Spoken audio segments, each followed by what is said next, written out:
Okay. Okay. Good evening, everybody. Today is the meeting of the Valley Stream Book Club. We are discussing A Crown of Stars by Shana Abé. She is, this will be her, I think, her at least her second visit here. Um, yes, and we are discussing this book. It came across my desk, and I said, Shauna, okay. And then it was about the sinking of the Lusitania, and one of the ones we talked about before was the Titanic. So I contacted her and said, would you be able to come back? And is this a theme now? So that you're doing ships that sink? I don't want it to be a theme. So, tell us about how you got involved doing this and why you are doing another ship. I should preface this by saying the Lusitania was not my idea. It was my publisher's idea, and I really kind of pushed back at first. I was like, oh, I don't want to be known as a shipwreck author. I really don't. But they thought it would be a really good fit, and so I looked through the passenger list and I came across Rita. And at first, I just sort of skipped over her, but then I was like, wait a minute, she was she was famous. She sort of fit all the little magic criteria, right? She was famous, she was pretty, she was a rising star of the silver screen, and she was an established star of Broadway in the West End at that point, but she was still a pretty young woman. Um, and she was on the Lusitania, and she lost loved ones and friends through that disaster, and I thought it would make a very compelling story after all, so I agreed to write it. And that is how that came about. So, um, So so you had no idea how the plot was going to go. They just threw this at you, and then you did the research.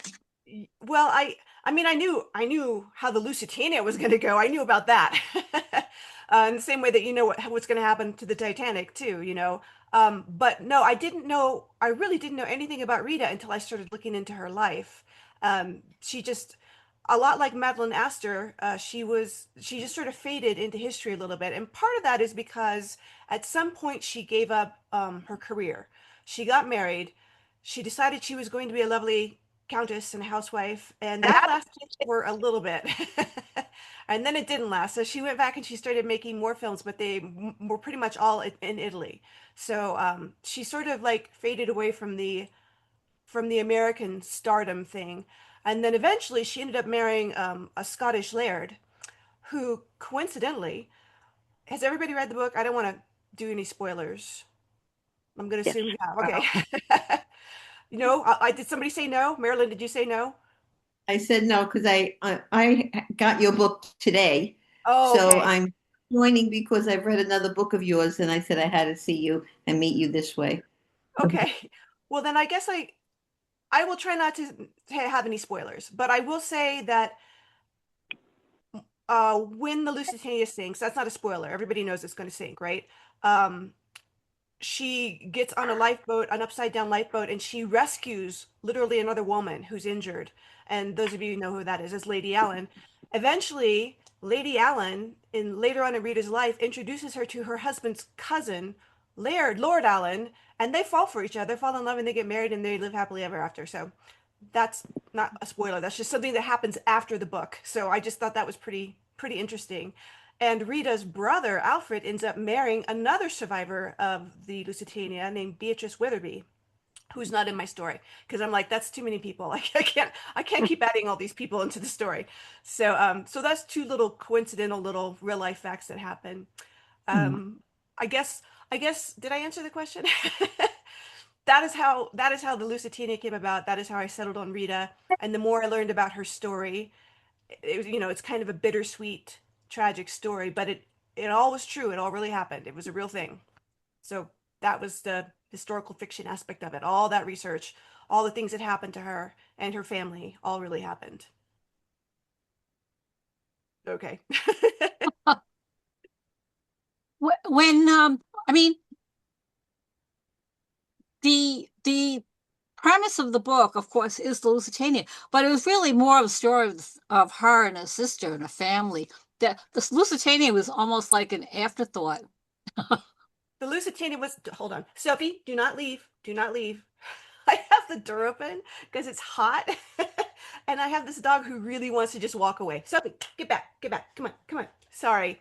If I try to lock them out, they just bark. So Okay. they gotta keep hanging out with me. Um, yes, this is really the story of Rita, who happened to be on the Lusitania, who happened to already be famous before she got on the Lusitania, and then afterwards became even more famous. If you read the things in the author's note about how she sold Liberty bonds, right? The government basically said, "We need you," and she's like, "Okay." So her story was so popular that she outsold all the other major movie stars of her time, like Charlie Chaplin and Douglas Fairbanks Jr., Mary Pickford, all that. She was more popular than they were at selling these things, more successful, because people really wanted to hear her story about the survival aboard that ship and the sinking and everything. So, yes, what what I discovered actually is because I was so faithful to what she actually did. I was lucky in that Rita, because she was famous, I could follow public records of her, right? Newspaper articles. I could find publicity stills from her films and her stage work and things like that. Although sadly, I could never find any of her actual surviving films. There's nothing that I could find. People ask me if I've seen the Lest We Forget movie that she made about the Lusitania. I haven't seen it. I want to see it, but it's nowhere that I can find. Um, anyway, the point is, she ended up testifying at the limited liability hearing to see who was responsible, criminally responsible for the sinking of the Lusitania. It was just a formality, really. I mean, everybody knew who was responsible, but they had to go through it. It was a legal thing. So she gave a lot of testimony about her final days and hours and minutes on that ship. So I was able to recreate all of that very faithfully because she'd already testified to it under oath. But I'd find snippets of it around the internet, and I'm like, I go to the Lusitania resource site, which is a real thing online. It's like all Lusitania, all real stuff, all the testimonies and all kinds of biographies of the passengers and things. And I could not find her testimony, and it was making me crazy because I'm like, I really need to read this. I have to read it. I gotta know. I gotta know. And finally, I realized I was searching for her stage name, Rita Cholabé, but she testified. At that point, she was already married to her then boyfriend, fiance in the book, Giuseppe de Cipico. So she was the Countess Margarita de Cipico, and that's the name that it's under. If you go and look, that's what it's under. But I guess what I was going to say, a funny thing that kind of happened in the editorial process. Usually, what happens is, you turn in your manuscript, your editor reads it. At the same time, another, I'm not going to say lower down, a different editor reads it. Maybe sometimes a freelance copy editor, but just somebody else. At least two other editors are reading it for, proofing it and stuff. And then they send the edited manuscript back to you, and you have to go through all the changes and approve them or argue why they shouldn't happen. And it's very traumatic. It's like handing in your English paper and getting it back with a bunch of red marks all over it saying wrong, wrong, wrong.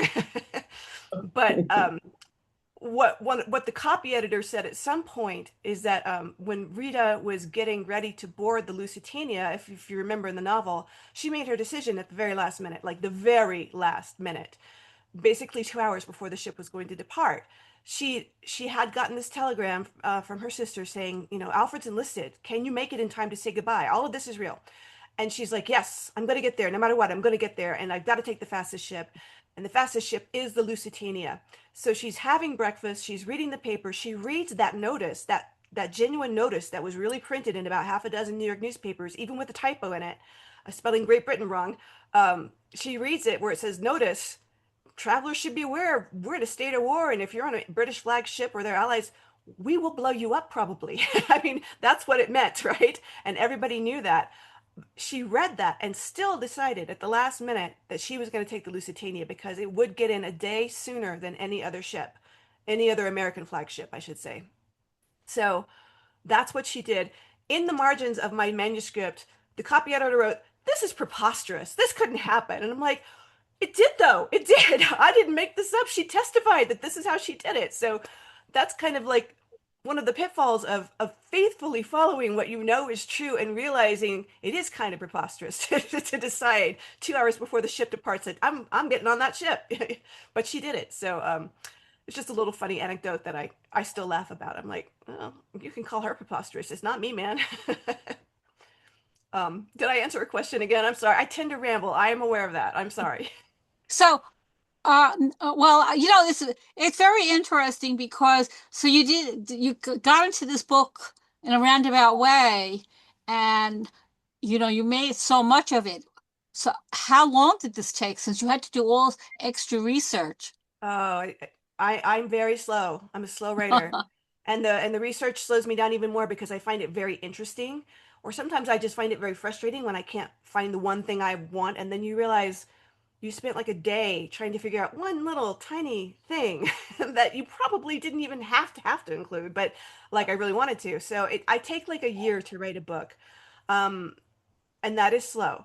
I will confess that for my work in progress right now, it's been a year and a half, and I'm just slowing way down. I'm slowing down because it's this one I'm working on now, which I unfortunately can't tell you what it is, but it involves even more research from even like two different famous people at the time, and they both have like books about them and biographies and autobiographies, and so I have to read all of those, and they're big.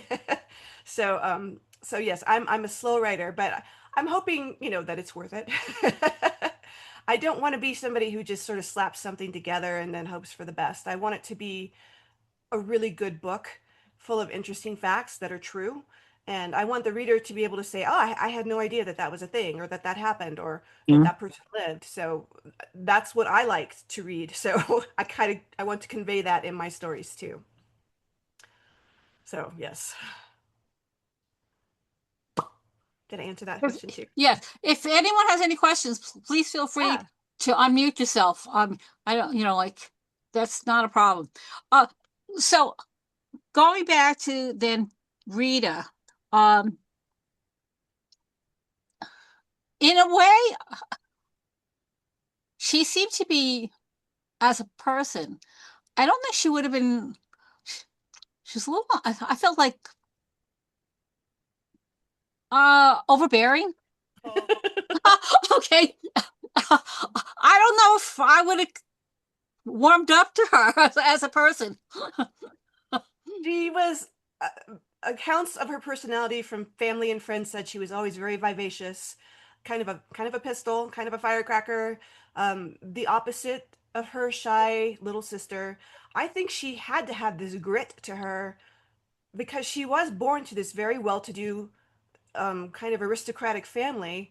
And she decided, instead of following what would be the typical path for a pretty young daughter of an aristocratic family, she didn't want to necessarily just get married and have babies and have that be her life. She wanted a career.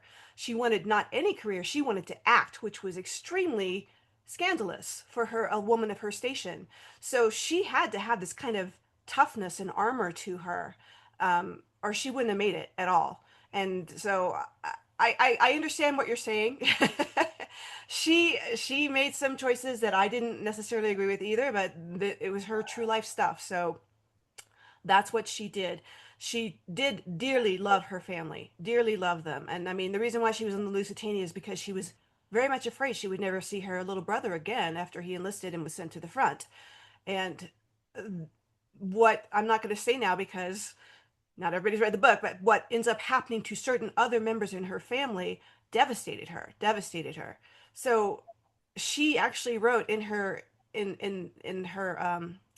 letters, I think in the letter that I got that I found from the library in New York, she wrote that speaking about the Lusitania, going on tour for the government, selling those bonds, and speaking about what happened on the Lusitania caused her, and I quote, great anguish, because she lost people she loved a lot.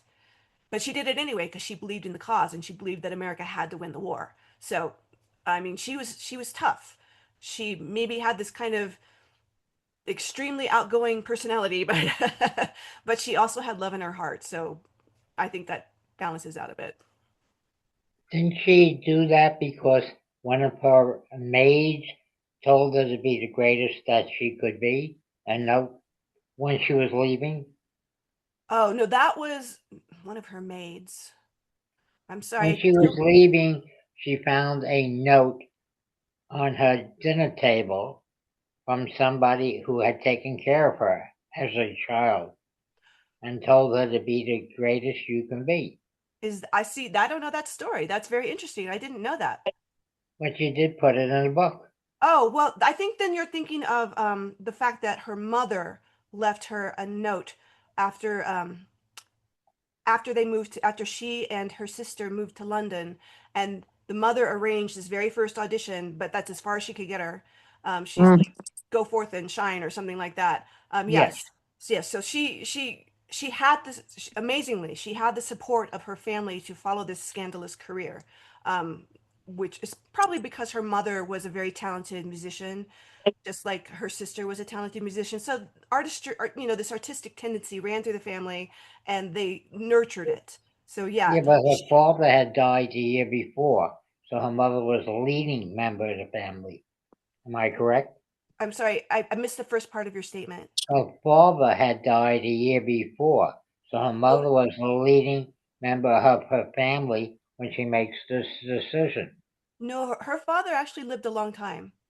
Okay, She kept both of her parents lived quite a few years after that. Yeah. Um, okay.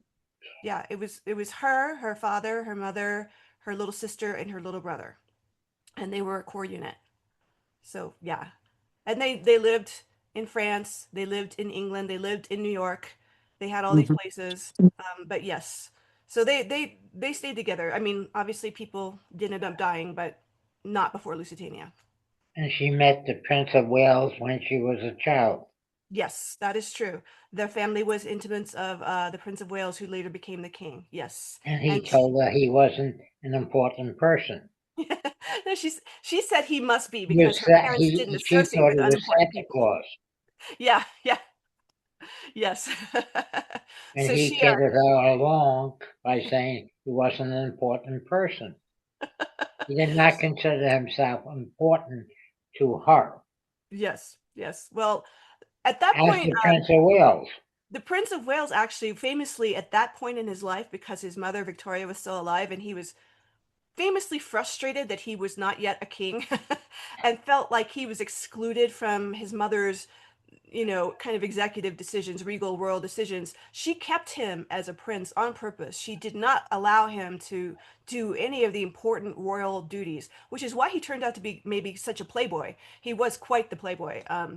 But that's not really part of the story. It's just something that I thought, yes, he would be kind of sad sometimes because he really wanted to step up and like be his mother's right hand prince or whatever, and she really kept him down as much as she could because she didn't want to relinquish any of her power until the very end. So he was famously very frustrated about that situation. So that's when he's in the parlor thinking, oh, I guess he's like, oh, I know what it's like to be excluded when you want to be included. That's what that was kind of Yes, referencing. that's correct. Yeah. I'm glad I'm correct. In terms of the social her class, I mean, would you say that she was in like the Vanderbilts? Like um, do you mean financially or socially? socially and fine, bec Well, they were mostly a British family in terms of their social connections. So, and the Vanderbilts were Americans, but I would say that financially they weren't. The Vanderbilts were very wealthy, almost as wealthy as the Astors. But no, they were also wealthy, wealthy. If they were in America, in the Gilded Age America, I think they would be in the 1%, but like the lower end of the 1%, not the upper end. But they definitely did have quite a bit of money. Yeah. Socially, they were doing very well, especially considering none of them were lords or ladies anymore. Pauline, Rita's mom, was from descended from French aristocracy. Thank you. I'm trying to say that word right. but but yes, they basically Pauline had money, Charles had money, they got married, and then he really compounded their money. He was a good businessman, and that is why they just kept getting richer and richer in a kind of an American way, if you think about it. But so maybe it makes sense that they did have a place in New York as well. But yeah, that's I would say not quite Vanderbilt level money or money, but status wise. I mean, if you're the intimate of the king, then you kind of can't do better than that without a title too, which they didn't have. So they did very well, if that made sense. Any other questions? Yeah, to me, Rita seemed like she was a good person. Even though she was very pushy with her little sister and making her, move with her and everything. But I think she was a good person, but she just had, her goals, and she was, for her time, I was very impressed that even her mother was supporting her like that. Yeah, yeah. I mean, it was, like I said, it was a radical thing for her to decide to do, and radical for her family to back her on that as well. Yeah, And but she had played that role as a child all the time. being She had being kind of, already made a decision up as a child that she wanted to go on the stage. I think that she had it in her heart for a very, very long time. Yes. I mean, she did do those, she wrote little plays and acted in little plays as a kid. I mean, a lot of us did that, but she meant it. And Yeah, but so that she did what she wanted to do yes. wasn't radical to her at all. Well, I mean I'm sure it felt extremely natural to her, but she was also very aware of the social norms surrounding her world, and she knew that she was kind of like pushing the edge of what she could get away with socially, which is why it was fortunate that she was so talented that Charles Frohman noticed her, and even though that first play she did was a flop, she actually refused to talk about it in real life. So I had to kind of make up that play, but she did acknowledge the very first play she did at that age in London was a disaster. But she did get noticed from it. She was the thing that's kind of saved the play for as long as it did run, and that got her Charles Frohman's attention, and he was a star maker. So he really was her mentor in real life. They became very good friends, and she was delighted to find him aboard the Lusitania because she did not know he was going to be there. And they had a really great time for, some days, 5 days, I guess. And then it all went bad. But yes. So to get back to it, yes, she was fulfilling her dreams. She knew she was pushing it. She was very lucky that she got noticed by somebody who could make her into a star. And then she got picked up by William Pohl, who was a very famous radical director of his time for the way he presented Shakespeare. I described it in the book like he wanted like kind of a no frills, extremely high energy, intense kind of productions. And they went on tour all around England to mostly the university towns where she played Juliet. And it made her even more and more famous. And everything just like went whoop, whoop, whoop. And she just took off after that. So none of that would have happened unless she actually did have a lot of talent. So she was right to believe in herself. It worked. She was right. She was meant to be an actress. So So I know that this is not when you first started writing. This is historical fiction was not your thing, and now you seem to have done more historical fiction. But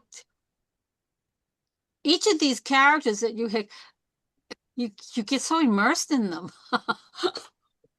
You, I mean, you have to devote like a year, as you say, a year or so just to get into their background and how you're going to approach everything. yeah, it's you're right. When I first started writing, I wrote romance novels. I started with medievals, and then I wrote paranormal, and then I wrote young adult fiction, and then I wrote a science fiction book. And historical fiction is very different because you like for example, I wrote a series called the Dracon series about shape-shifting dragon people who could turn to smoke in human and dragon, and it was actually a really big hit for a long time. It did really well, and I loved writing it because I could just make up whatever I wanted, and nobody could come to me and say dragons don't do that. You don't know about dragons. I'm like, you don't know about my dragons. So that there's a freedom there that isn't quite the same when you're writing historical fiction. You really have to get things right, especially if you're writing about a famous event or a very famous person. In my case, I've been writing about one or the other, sometimes both at the same time. So you really have to, if you do not get the details right, people get so cranky, so cranky. Like in American Beauty, one, which is the one before there was a second Mrs. Disaster in American Beauty, and now A Crown of Stars. American Beauty is about Arabella Huntington, who was the richest woman in Gilded Age America, who started off as a teenage mistress to one of the big four railroad barons. Anyway, that's a whole story. It's a book. You can read it. It's in the library, I'm sure. Um, so when I wrote about her, I have an opening scene where this reporter is coming to interview her on her estate, and it's set like at the it's set like years ahead of the main story, and it ends back in that time period. But the reporter, it's 19 I can't remember exact year. It's like it's 1900 something. And I wrote that she was not allowed to drive her automobile into the estate. She had to park her Model A and walk across the estate.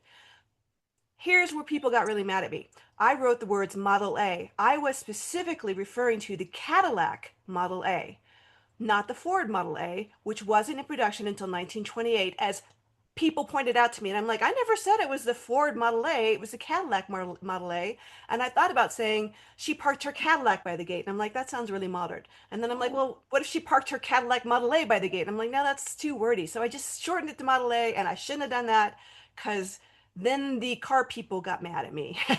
Even though I wasn't wrong, they were wrong. They didn't appreciate hearing that they were wrong either. So it's kind of like now I'm very careful about like if I'm going to say a specific kind of clock or something, I make sure I say the exact brand and I know that it was produced during that year or whatever. So I just uh I just think it's kind of crazy how detailed you have to be sometimes and how specific, but it is important to get it right. So that is another reason why it does take me a long time. It's just all these little minutia things you just gotta make sure people know what you're talking about. I will never write just Model A again. I will be very specific about who made that car. So now did I answer that question? I'm a rambler. I just like blah, blah, blah, blah. So since you didn't, they told your editors asked you to do this book about the Lusitania. They had no idea what direction you were going to take with this. No, Or no. They're very specific. They want me to stay in my lane, basically. After the second Mrs. Astor kind of was an unexpected hit, they're like, "Oh, great, do that again," which is why I'm still writing historical fiction um, about real people with real events and real kind of world-changing kind of events. Um, so yes, they knew. I mean, everybody knows what happened to the Lusitania, and they knew about Rita in a general way, in the same way at first that I knew about her in a general way. She was a movie star, a silent film star, and she survived. And that's when I started looking into her more and more. And I don't think that they looked into her more and more. They waited for me to do my research for synopsis, and then I presented them with the synopsis, and they're like, "Oh, great, do that, do that." So that's the way that usually goes. So I do have to follow my synopsis more or less. Um, but it's easy because she's a real person, so I can't really invent Very very much real. about her. So that part, yes, it's very laid out. I knew where she was, when she was, what she did. Thanks to her testimony, I knew like how she managed her final escape from the ship and what it was like when the water overtook her. I knew, for example, because she was one of the main testifiers saying the portholes in the dining room saloon, the first class saloon, were all open and they were not supposed to be open. But she testified like, yes. Several other people testified that too. Some of the ship people are like, oh no, they weren't open. But all the passengers are like, they were definitely open. And they weren't supposed to be because they knew that they were entering the war-torn waters at that point. And a porthole is just a hole in the side of the ship that if it, sinks or tips or anything, that water comes in that much more quickly and the ship goes down that much more quickly. But it was a beautiful day. It was a beautiful spring day and the weather was gorgeous after, kind of rainy and cold on the way over, and people wanted the fresh air. So that's another little terrible fact that Rita helped confirm. was there anyone else that was on the Lusitania that was famous that if you had taken that, it would change the whole direction of the book? Was she the only person that you could glom onto? Well, I mean, in terms of my genre, I need a female protagonist. So, I mean, Alfred Vanderbilt was on the ship and he was very famous. Um, but I couldn't really write about him. He's basically a very handsome, very rich philanderer and and what am I trying to say? Philanthropist, guy who gives away money. You can tell that I read more than I talk. Anyway, so yes, and then Josephine was also famous. She, the young singer, the opera singer, she was up and coming famous. Charles Frohman, the mentor, he was very famous in his circle. I mean, he was a star maker. He discovered J.M. Barrie and Peter Pan and all that, and he made like him a big deal, and he was making Rita a big deal. He had a whole stable of people like Cecil B. DeMille was one of his actors who before he became a director in Hollywood. So Rita was the one person I found who checked all my boxes. She was beautiful, she was famous, she had a tragedy happen to her personally through the sinking, even though she herself survived it. So it all worked out with her, and she just had this huge personality that was, it makes it more fun to write like that. Um so yes, she was the best choice overall, I think. I haven't written any, like I could have focused on somebody in steerage or second class, but my publishing house prefers that I write about rich people. And they literally told me that. They're like, write about the 1%. So that's what I do. Anything else? Of all the types of books that you've written, what genre do you prefer the most? Well, I'm what's known as a commercial fiction writer. And some people consider that to be like, it's like an insult. I don't think it's an insult. What that means is that I'm writing to pay my bills. And I love writing and I love paying my bills. So I love the genre that's paying my bills at the time, which is why I started in romance and then I shifted to other things and now I'm in this one. Um, each one had their advantages and disadvantages. I got a little tired of romance after a while, which is why I shifted to young adult. Um, and then I was happy to shift to historical fiction because I liked reading historical fiction anyway. So that it was an easy transition for me in a way. And I'd like keeping things fresh, and not just feel like I'm repeating myself or repeating stories I maybe already told before. Even though I do have two shipwreck books, they're very different shipwrecks. So I don't know. Like I said, I did love writing fantasy. I love writing fantasy because I got to make all the rules, except for like, clothing choices, period details. Like my Dragon series was initially set in Georgian England, so I got all of those details extremely right, like the way people dressed and the powdered wigs and the corsets and the dances and the balls and who was famous and who was not and how what the food was and were coffee houses invented yet and things like that were fun to research and learn about. And then from there I shifted into YA, but I set it during World War I, which is why when my publisher Kensington went to my agent years ago and said, "Hey, we want somebody to write a book about Titanic. Who do you know who likes to write about that era?" My agent knew that I loved the era, so they recommended me right away. And that's tumbled me into historical fiction in a sense. So it's just I don't really have a favorite. Each genre has their advantages and their maybe not quite disadvantages, but things I prefer less. But that was a good question. Thank you. Anybody else? Yes, I'm recommending your book to a young law student who's going to third year of law and he's loaded with debt. And I said, why don't you read this? Because if you hit it right on your first case, you can pay off all your debt. Not a bad idea. So Yeah. I'll have him get in touch with you as a Okay. psychiatrist. Okay. Awesome. What, Anything else? this is Jill. Can you hear me? Yes, I can. Oh, last year on July 16th, my oldest cousin died, and my maiden name was Munson, and she had no children, but her niece was cleaning at her house and found out that Audrey Munson was our relative. She's the woman on the Frick Museum, the naked lady. Oh, okay. Are you familiar with the Frick art museum. I've been there once. Yeah, and they've improved it, they've changed it, but she's still there. And this is in the early 1900s, 1913. It was Wow. really interesting, and I was going to contact book reporter. She's this woman, and I thought Allison Pataki or Fiona Davis could write it, but in the meantime, Allison Pataki put out a book called It Girl. But it was an amazing story about her, that she was a silent movie star. She's in many sculptures. She's in the Museum of Art.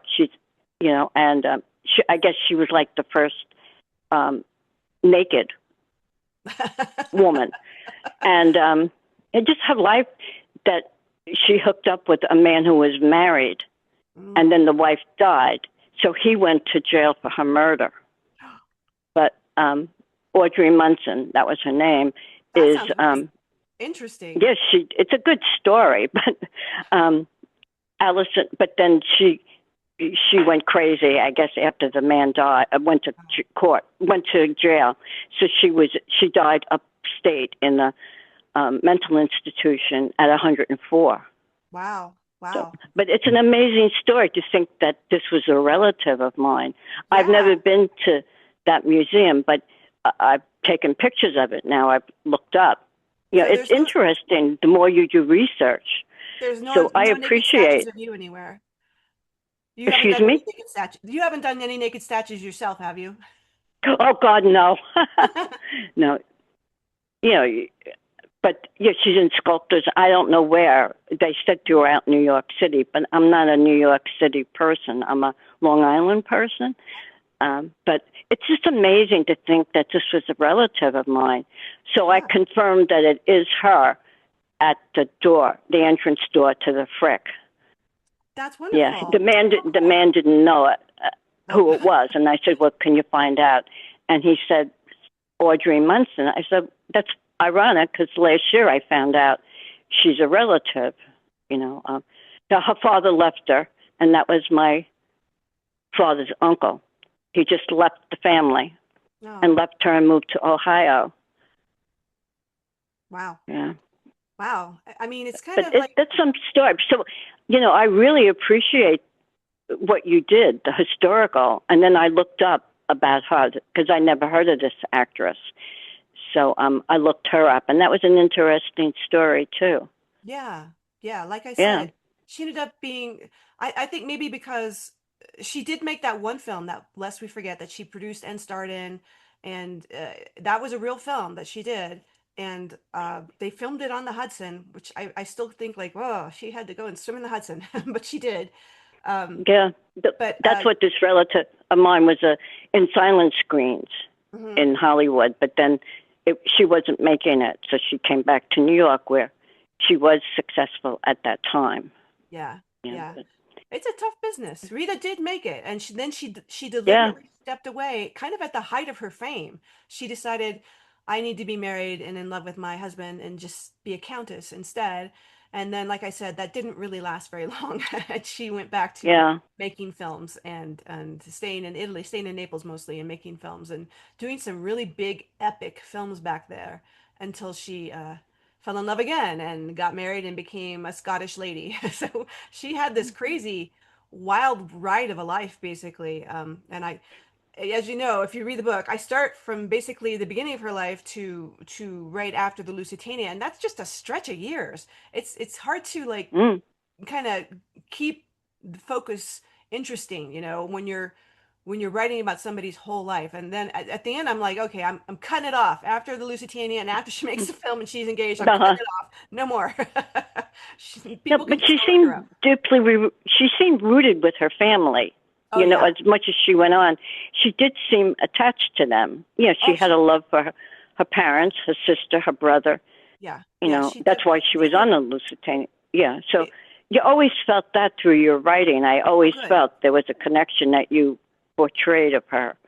Good. I'm glad that came through, because that's important to me. It did. It to be like that, because you needed to know how much her family meant to her, because that's part of the poignancy of the story. So I'm glad that Yeah, I'm glad that worked I for you. wasn't bombarded. Yeah, I'm not bombarded by it, but it just flowed that you could tell in her Yeah. heart with her sister. Yeah, Yeah.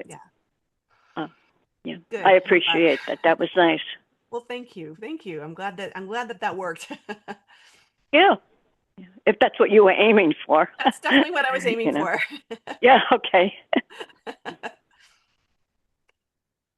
Anybody else? Thank you for listening to my story, Oh, yeah, of everybody. course. I'm just No, it's amazed great. that I have this It's fun. relative on the Frick Museum. That's pretty cool. You should go and see it. Yeah, yeah. Uh, I don't know if I want to see a naked relative, but she was beautiful apparently, and she must have had a nice figure if she's on sculptures in that throughout the city. Yeah.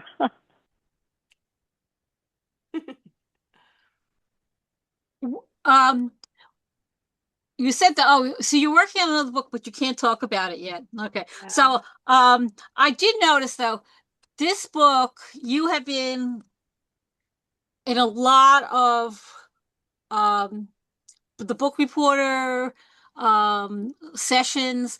You've been doing a lot of PR on this book, The Crown of Stars, and it's Yep. gotten a lot of claim. Is that something that you have to go, get, or because now you're established, are they making connections for you? It's kind of both, actually. Um, like, for example, you reached out to me, and I really appreciate that. But I do have a publicist at my publishing house, and she's the one who arranges things for me. I went to an authors festival that she arranged for me to go to in Detroit.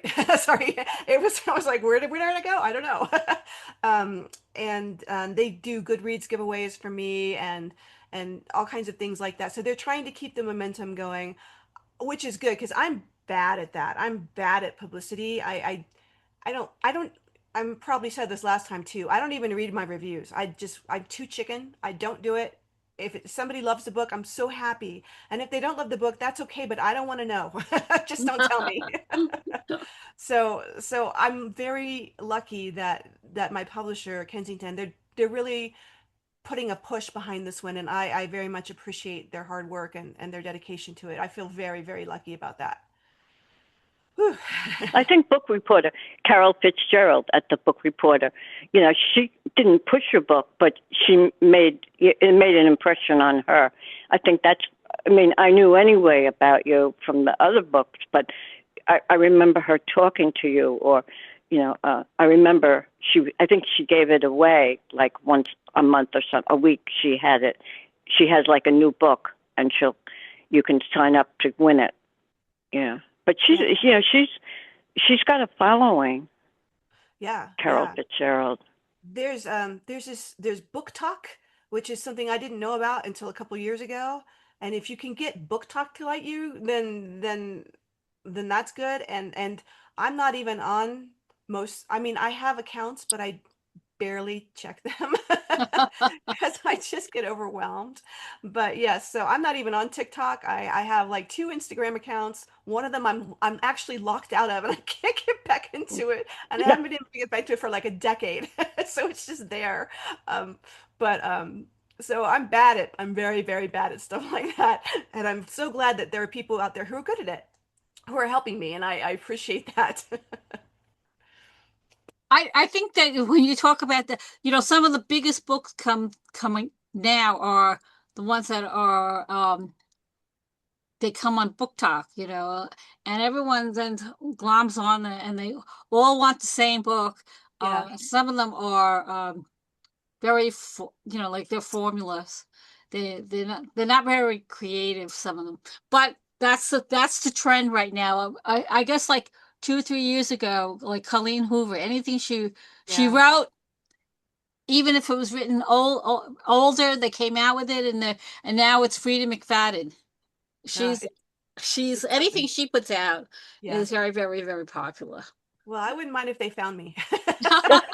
But you have to write a lot more books because I Yeah. mean Colleen Hoover is not as big as prolific as Danielle Steele, because Danielle Steele's been writing for years, Yeah. but every month there was another Colleen Hoover coming out, and Yeah, Frida it's crazy. McFadden has so many books that come out all the time. So you need to pick up the pace if you want to I get. My publisher agrees with you. No, I know. And I am astounded that people can do that. And I mean, I wish I had that gift. I do not. I try. I try. No, I But think I'm you just do. not I that think you good. do. I'm just not Yeah, fast. I'm not fast. Oh, but I yeah, did want to, they seem to be fast yes. writers. I did want to say, I mean, this is kind of interesting. This is how different things are from when I was first trying to get published and then eventually got published. I had this mentor who is a very famous best-selling author of medical thrillers named Michael Palmer. He was a friend of mine, really nice guy, mentor. He basically actually introduced me to the agency that I'm with. But he told me this story before I was even published, but I was still writing. He wanted his book, his first book, way back in the day. It would have been like late 80s, I think. He wanted to know, he asked his publisher, what can I do to make people even more excited about this book, publicity wise, whatever. He was giving newspaper interviews. He even appeared on like the Today Show a couple times. He's like, what more can I do? I really want the book to work. And so his editor told him, this is what you got to do. Get a bunch of donuts, like dozens and dozens of donuts, freshly baked donuts, and you go down to the warehouse, the distribution warehouse, first thing in the morning on the day that they're distributing your books, and you give all those donuts to all Yes. the drivers and all the people involved, and they will like you and they will put your book where somebody will notice it. And he I did that. believe He said that. it Yeah. worked. But he lived in a place where he could do that. I live in rural Colorado, so I don't even know where there's a distribution center. And we don't even have a donut shop in my town. So, oh well. So that's the difference between then and now, I guess. The good old days versus book talk. Times change. Well, I appreciate you taking the time to speak with us. And if anyone has anyone last comment, we've been keeping Shana on now almost the hour. So if you have anything else you'd like to ask her before we sign off, and I'm glad that your electricity stayed. I know, I know. It was really dicey for a bit. That's why I had to email her and say, look, if the power goes out, that's it. I can't do anything. So I didn't want you to think that I was not showing up or that I forgot. I didn't. I was just like watching this lightning storm roll through, and we have this. I'm in southern Colorado. We have this giant fire near my house now called the Aspen Acres Fire, and so we've been on pre-evacuation notice for like a month. So the theory is that it was caused by a lightning strike. So we get these intense storms out here sometimes. Mm. So, and then when that happens, the power company either turns off the power lines or they go off because something got struck. So again, I just didn't want you guys to think that I didn't remember or that you weren't important. I just wanted you to be aware it could happen. But I'm glad that power stayed on. So here we are. So are we. Thank you. Thank you so Thank much. you. Thank you. I'll be looking for your next book. We'll see what happens. Maybe in a couple of years. I mean, we have some rain. They predicted so much rain today. So far here it's held off quite a bit, but there's been a lot of flooding, and it's just like the weather all over the place. It's just crazy. Crazy. Yeah. Yeah, it is. Yeah, yeah.